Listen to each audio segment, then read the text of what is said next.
warahmatullahi wabarakatuh. Bagaimana kabarnya anak-anakku semua? Mudah-mudahan tetap sehat dan semangat ya. Anak-anakku, kali ini kita akan mempelajari materi pada film Chordata yang merupakan bagian terakhir dari Kingdom Animalia. Anak-anak, marilah kita pelajari materi kita kali ini, yaitu tentang Chordata. Ini merupakan film yang ke-9 sebetulnya ya, karena kita sudah mempelajari 8 film pada Animalia itu pada pertemuan sebelumnya. Masih bersama Ibu Dr. Anda Rika Rahmayanti, MPD. Kompetensi dasar dan indikator pencapaian kompetensinya sama seperti sebelumnya, jadi tidak akan Ibu bacakan ya. Baiklah, kita masuk ke film yang ke-9, yaitu film Chordata. Chordata berasal dari bahasa Yunani, yaitu chorde, yang artinya dawai atau senar atau tali. Sesuai dengan namanya, anggota kelompok Chordata memiliki notochord, yaitu tali saraf dorsalis di daerah punggungnya, begitu ya, dorsal itu. Pada saat perkembangan embrio, jadi memanjang sebagai kerangka sumbu tubuh. Film Chordata terbagi menjadi 4 subfilum, yaitu yang pertama subfilum hemichordata, jadi seperti cacing dan mempunyai notochord berukuran pendek. Contoh, Sacloglossus sp. Yang kedua yaitu subfilum Urochordata, berukuran pendek dan notochord mereduksi. Contohnya Polycarpa pomaria. Subfilum yang ketiga yaitu Cephalochordata, seperti ikan dan mempunyai notochord yang sudah berkembang. Contoh Amphioxus sp. Subfilum yang keempat yaitu Vertebrata mempunyai tulang belakang yang memanjang dari kepala sampai ekor. Nah, subfilum ini tidak akan kita pelajari semuanya dari nomor 1 sampai 4 ya. Jadi kita pelajari yang nomor 4 saja, ini yang biasanya sering dipelajari dan ditanyakan di dalam soal-soal ujian ya.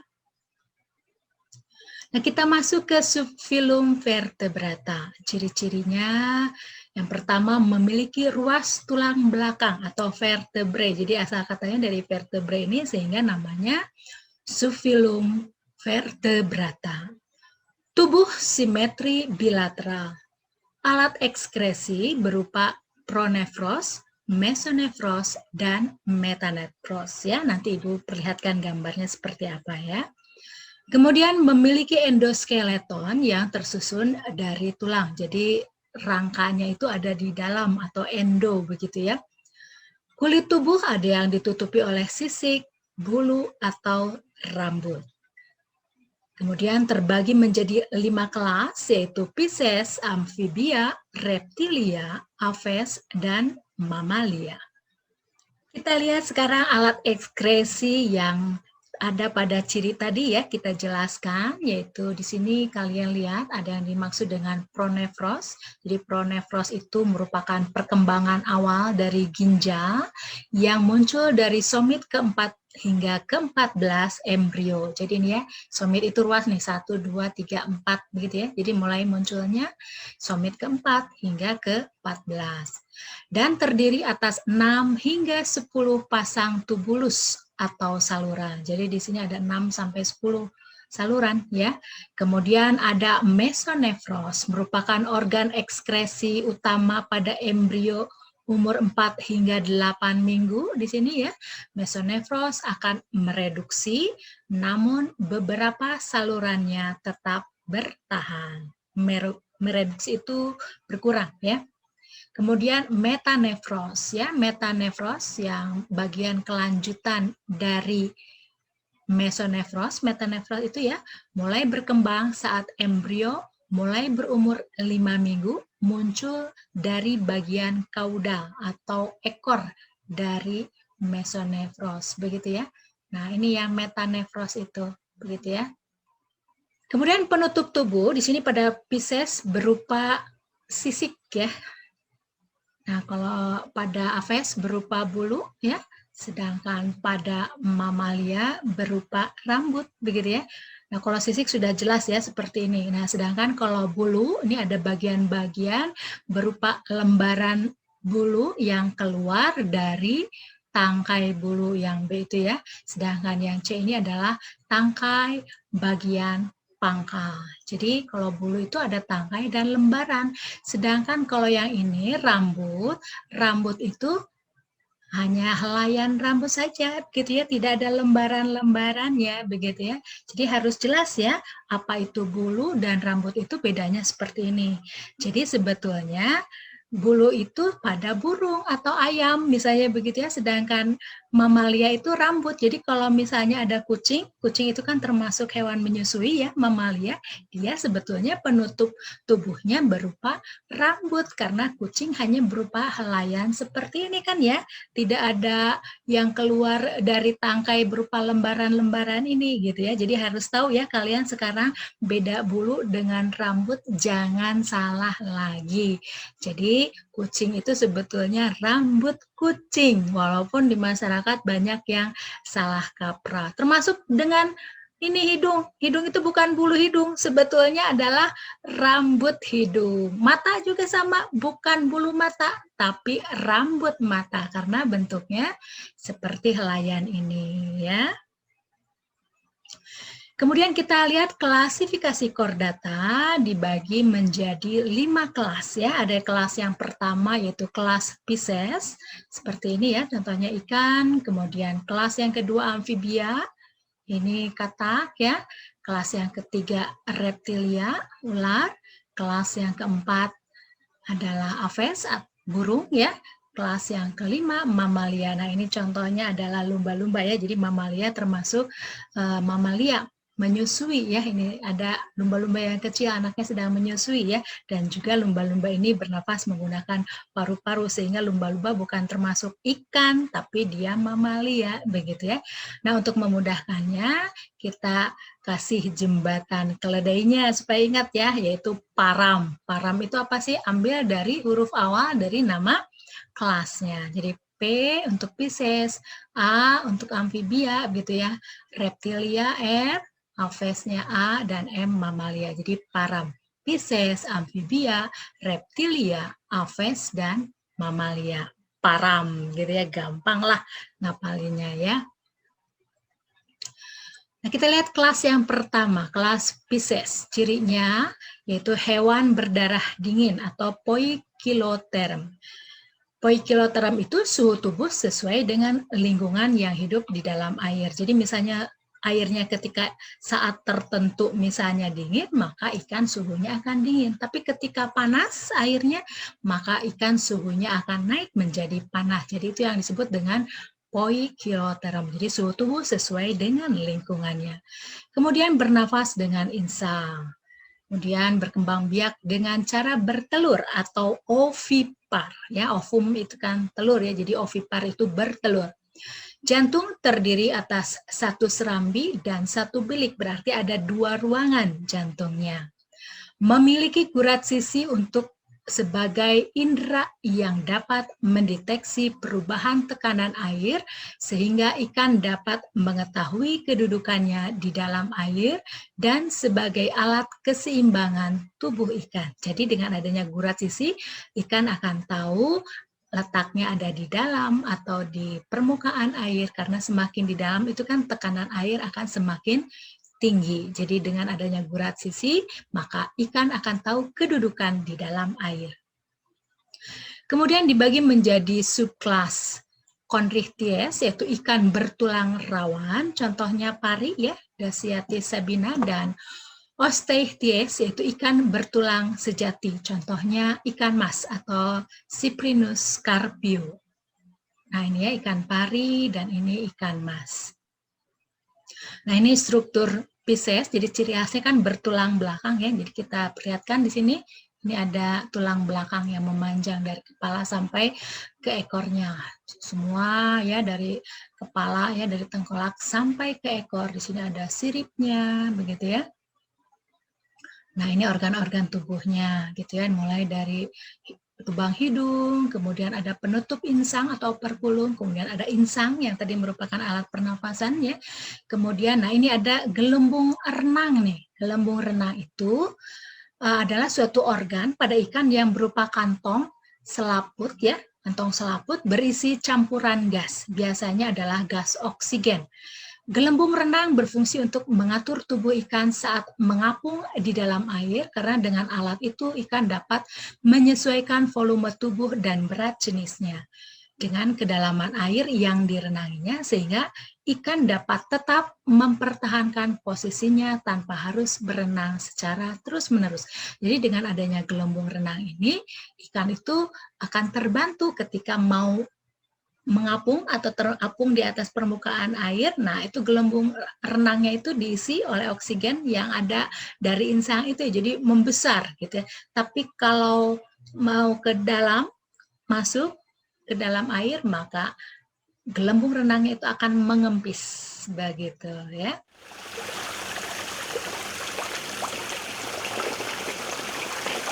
Coba kalian perhatikan mulut ikan itu terbuka dan tertutup. Itulah tandanya ikan berzikir, senantiasa mengucapkan Allah, Allah, Allah. Ikan dan juga makhluk yang ada di bumi senantiasa berzikir. Bagaimanakah dengan kita? Kita harus senantiasa selalu ingat kepada Allah. Berzikirlah secara terus-menerus. Kita lihat kelas berikutnya yaitu kelas amfibia. Ciri-cirinya kita lihat ya, dapat hidup di air dan di darat ataupun tempat-tempat yang lembab. Jadi hidupnya di dua alam.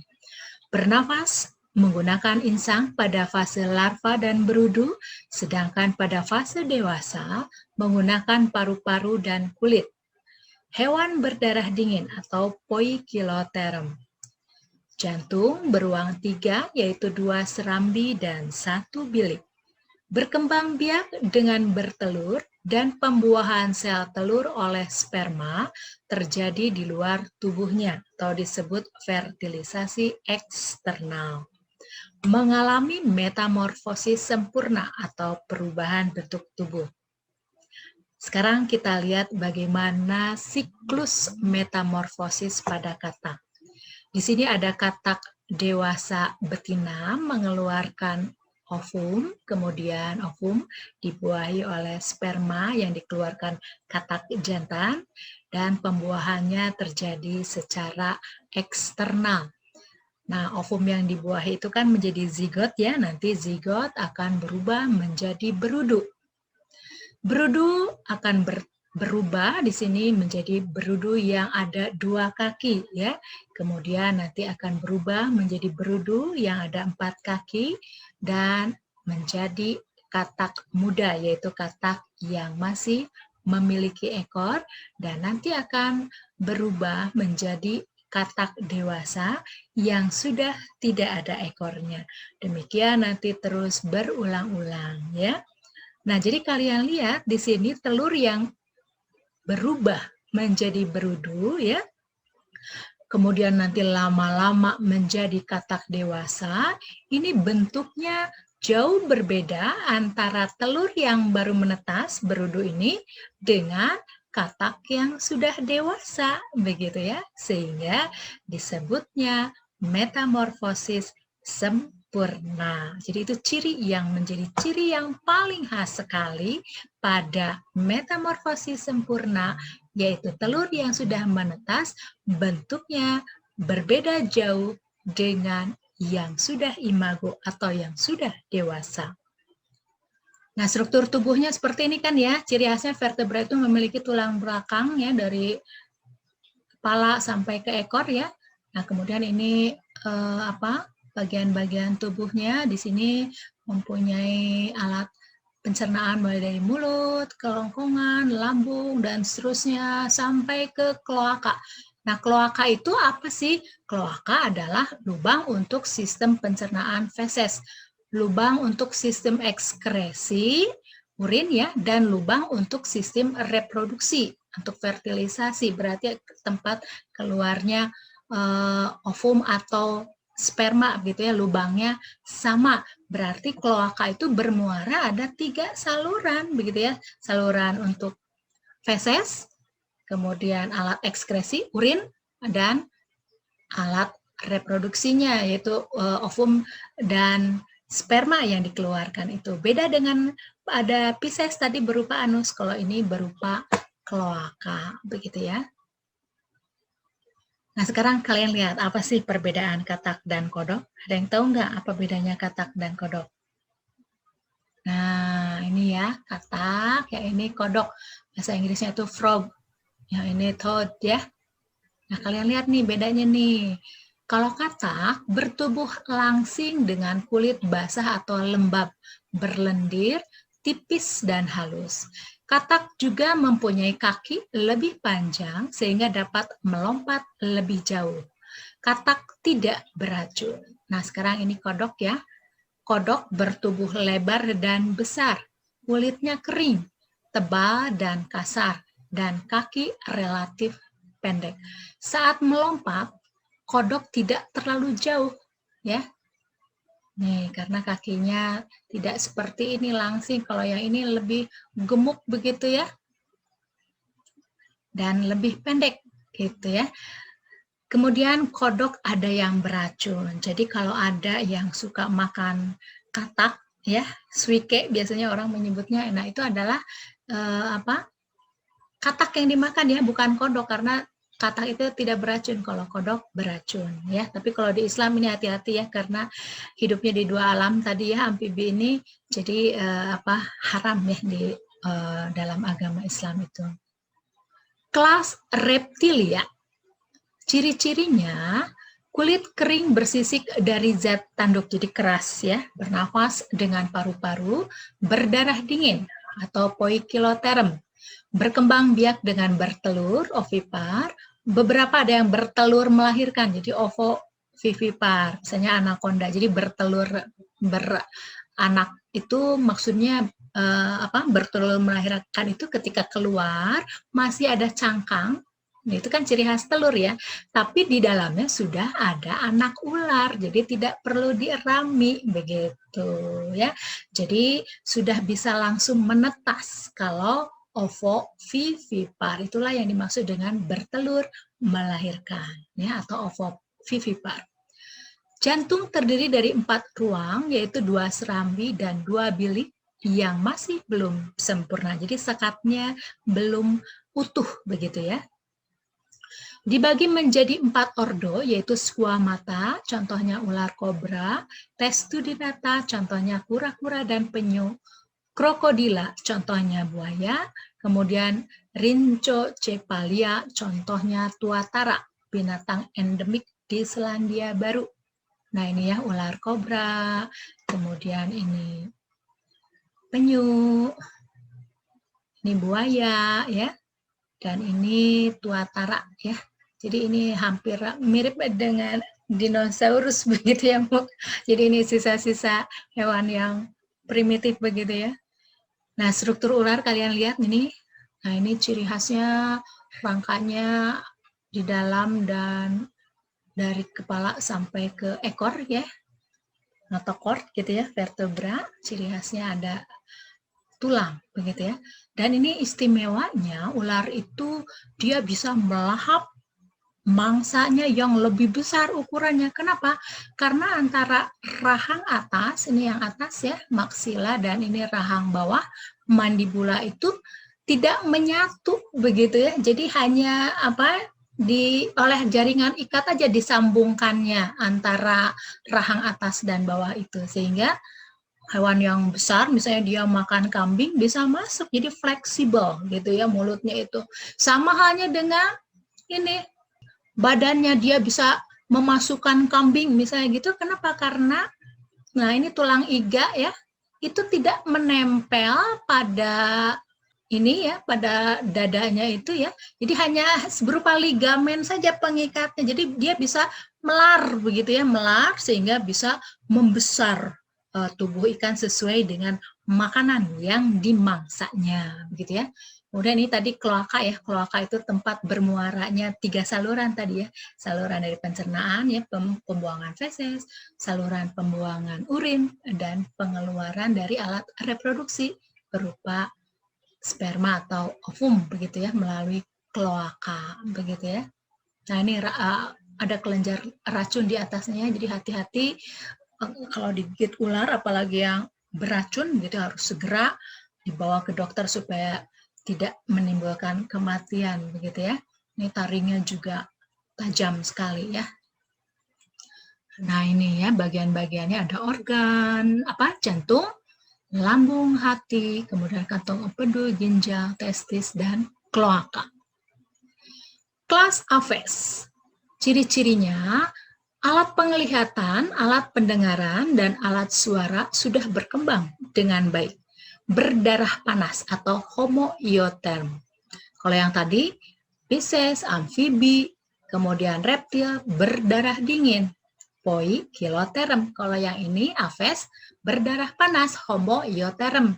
Berarti memiliki suhu tubuh yang tetap dan tidak dipengaruhi oleh suhu lingkungan. Misalnya di suatu lingkungan itu misalnya suhunya 20 derajat, maka suhu tubuh Aves ya misalnya ada 40 derajat Celcius.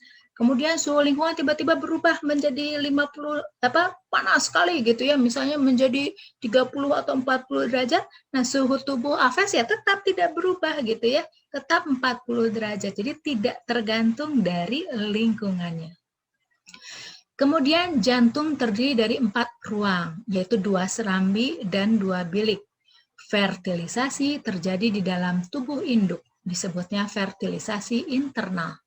Berkembang biak dengan cara bertelur atau ovipar, mempunyai paruh untuk mengambil makanan. Contohnya burung unta ya, Struhio camleus, dan burung merpati Columbia livia. Nah ini burung unta ya, dan ini merpati ya.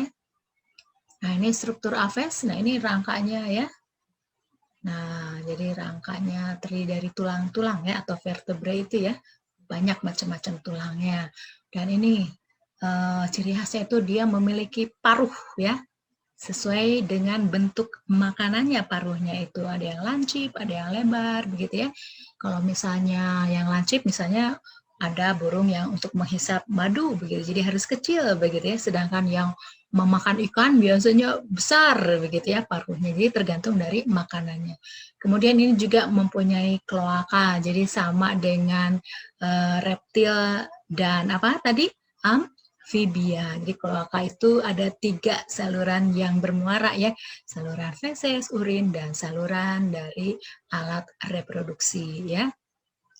Burung tidak mengunyah terlebih dahulu makanannya, maka makanan akan dilumatkan di dalam lambung pengunyah atau empeda yang berfungsi sebagai tempat untuk melumatkan makanan dengan bantuan kerikil kecil.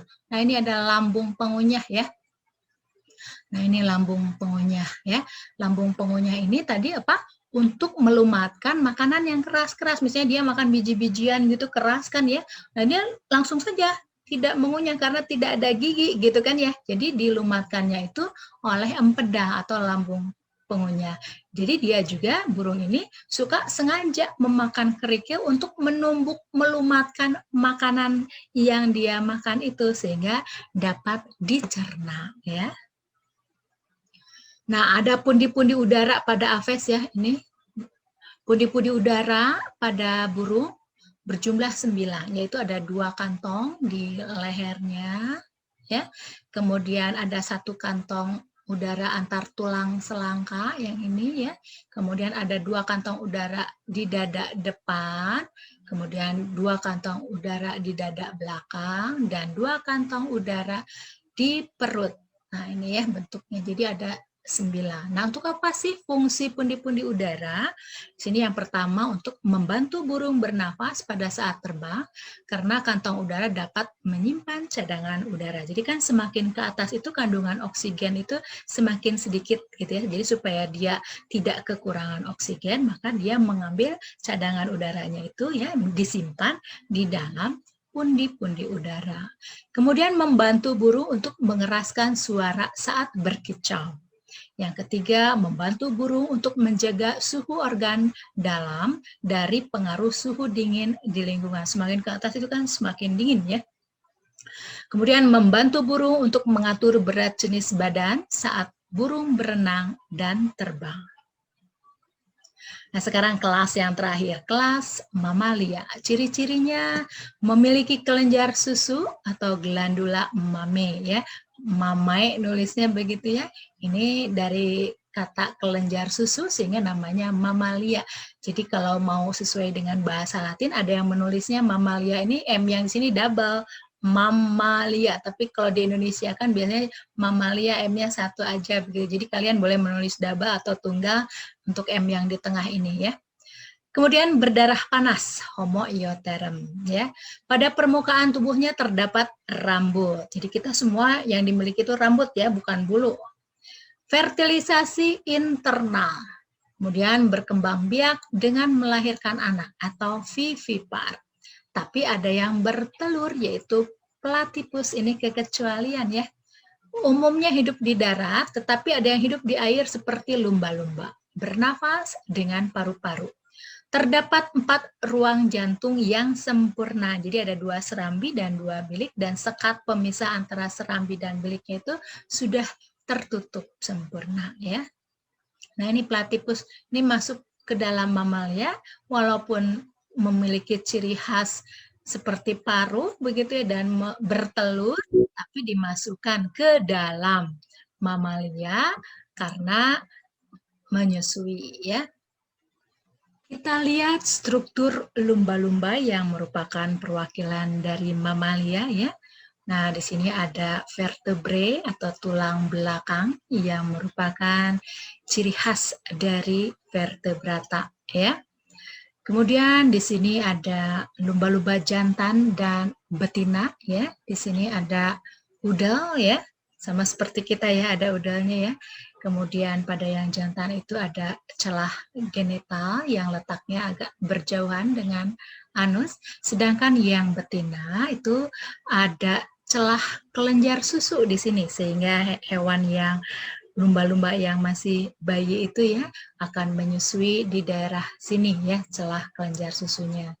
Kemudian di sini ada celah urogenital dan anus yang sangat berdempet. Jadi itu ada perbedaan antara lumba-lumba jantan dengan yang betina. Mamalia dibagi menjadi beberapa ordo sebagai berikut. Di sini hanya ditampilkan 12 saja ya. Yang pertama yaitu monotremata, contohnya platypus. Yang kedua insectivora, yaitu pemakan serangga, contohnya celurut. Yang ketiga marsupialia, hewan berkantong, contohnya kanguru. Kemudian keempat rodensia, hewan pengerat, contohnya tikus. Yang kelima Chiroptera, dapat terbang, contohnya kelelawar. Kemudian keenam Polydota, tidak bergigi, lidah kecil dan panjang untuk menangkap semut, contohnya terenggiling. Yang ketujuh Karnivora, pemakan daging, contohnya harimau. Kedelapan Cetacea, berbentuk seperti ikan dan hidup di laut, contohnya lumba-lumba. Yang kesembilan Proboscidae, berbelalai, contohnya gajah. Ke-10, Sirenia, herbivora akuatik yang memiliki tungkai depan mirip sirip, contohnya duyung. Kemudian ke-11, Ungulata, berkuku, contohnya kuda. Dan yang ke-12, Primata, matanya menghadap ke depan, contohnya orang utan. Nah, ini Ibu tampilkan beberapa gambar hewan saja ya, yaitu celurut, kemudian ada terenggiling, dan ini ada duyung ya. Berikutnya peran vertebrata. Ada yang menguntungkan, di sini digunakan sebagai sumber bahan makanan, misalnya susu, telur, dan daging.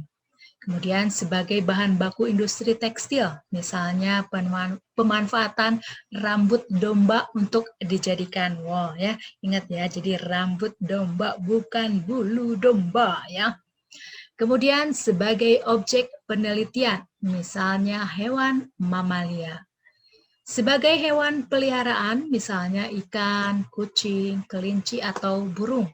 kemudian sebagai sarana hiburan dan wisata.